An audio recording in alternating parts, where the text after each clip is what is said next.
Would you clear this up for me, please? Have you and Malcolm X, the man who helped convert you to the black Muslim movement, have the two of you split? Well, number one, it's not black Muslim, it's Muslim. Black is the name given to it by the press. It's not black Muslim, it's Muslim. And when the Honorable Elijah Muhammad cuts a man off, well then he's automatically cut off with all of his followers. And a lot of people call it a split. It's not a split. He's just one individual who, as we say, went astray. And when say, like two governments split, one leader takes half, another leader takes half. Malcolm X is just there, and this is not a split. He's not big enough to be called a split. Well, my newspaper carried a story saying upon your return from Africa, you refused to stay at the Teresa Hotel, your former Well, that's headquarters. right. My leader told me, not my leader, but various officials said that it wouldn't be nice being in the same hotel that he was in, and whatever they say, go. Georgiano Kane, New York World Telegram. You just said that your leader, Elijah Muhammad, has a program that is the final answer for American Negroes. Can you give us 1 or 2 points in this program? Well, what I would say is that time will tell. You have 22 million people wanting to integrate, pushing integration, and dying for integration, and what they want. And when they don't get it, and when you get tired of beating them side the head with clubs, when you get tired of putting dogs on them, when you get tired of killing them, well, it won't be for one way for them to turn, and that's to our leader and teacher. How do you feel about the white persons who are risking danger right now to help the Negro integrate? Well, I feel that you have 1 or 2 people acting other than themselves, but we have people such as New York City, Los Angeles, California, Chicago, all of these good northern cities. I don't see why they can't go on down and straighten out a few bad people. I can't let 1 or 2 people blind me to facts and reality. Many of the people who are now working in the South to help the Negro voters register are white persons. Do you feel these people are allies of yours and of your religion? No, they're good people, and for the cause they're fighting, they believe they're right, and that's all right. We have millions of people out of jobs. We have millions of people homeless, and there's the economical situation of the country is going, and just the integration and the right to go in a restaurant is not going to solve nothing. Mr. Clay, a man's religion, of course, is a very personal thing, but would I be prying too much if I ask you why your conversion from Christian to Muslim?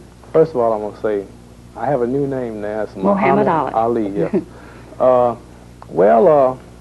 After hearing the leading, our teacher, after he teaches us all about, we are a nation of 20 million people that have no knowledge of self. That's a fact. We're a nation of 22 million people that have other names than our own kind. That's a fact. We're a nation of 22 million people who have no unity among us whatsoever. That's a fact. We're a nation of 22 million people that no one wants to be bothered with or even socialized with. That's a fact. We're a nation of 22 million people who are from another land, and when we were in that land, we had a religion, we had a name, we had a God.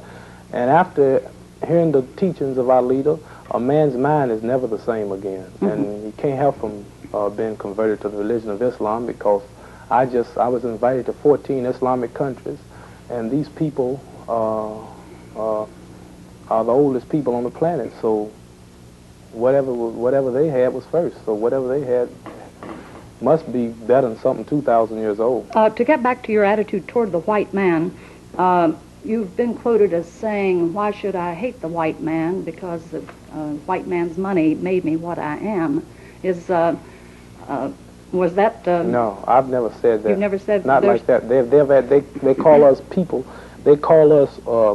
They say Muslims hate people. That sounds real ignorant on the part of a white saying something like that. When as a whole, we are the victims of hate. We are the ones that are hated, and we're the ones who are stoned and blowed up and killed and beat up every day and mistreated like animals. So we can't be no haters. If they call our leader hate teacher, if the black people don't hate the white people after 400 years, then it's too late for somebody to teach them hate. Muhammad Ali, while you were in Cairo, a pamphlet about Elijah Muhammad's Muslim movement was prepared and distributed by our United States Embassy there. According to reliable reports, this pamphlet is uncomplimentary and attacks Elijah Muhammad's Muslim movement. Did you see this pamphlet while you were visiting the UAR? No, ma'am, I did not see that pamphlet, and I don't believe that's true. Anybody attacking the Honorable Elijah Muhammad would be run out of Egypt. I talked to President Nasser and all kind of Islamic officials of the scholars and Al-Azhar, the oldest college in Egypt, and everybody sends their greetings and their love, and he was welcome, a open invitation to come to Cairo whenever he can, he and his family, and everybody talks about him all day, and they just love him. And that's not true. While you were in Egypt, you were quoted as saying, "How is it going to look when I go home to my hometown and am treated like an animal?" No. Are you mistreated in this country? No, yourself? ma'am. I'm never treated like an animal. No one will lay a hand on me. But I didn't say exactly that.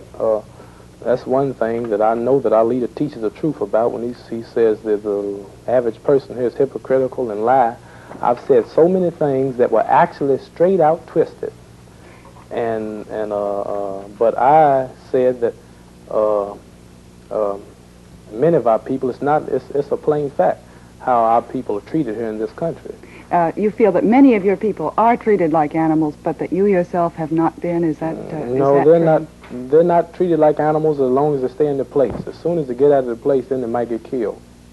Muhammad That's Ali, a fact. excuse me, a few minutes ago, you, in answer to a question from Gay Paula, you kept saying, "We're a nation, we're a nation." You said that about 4 or 5 times, and I'm curious. When you say we, Negro people, are a nation, are you apart from the American nation?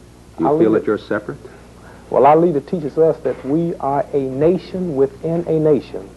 There are 27 million people in Egypt, and there are about that many Negroes in America, so-called Negroes. Well, if you have 27 million black people here, then that's a nation within a nation. It's a fact that this is not our nation. Every day that's proved by whites, part of whites, that this is not our nation. That you don't consider yourself first an American? No, sir. No, first, sir. you are what? Proud to say no. First, I'm a black man. I'm an Afro-American. See, if a Chinese is born here, he's called a Chinese-American. If an Indian is born here, he's called Indian American. He may be called an American of Chinese origin. Depends on how you want to put it. Well, I'm not no American. I'm a black man. I wouldn't want to cheapen myself like that because my country is old. You can't date the history of my people, and I would be cutting my history off if I just say I'm American first, and that's only 510 years old. So I'm proud to say I'm an African. I see.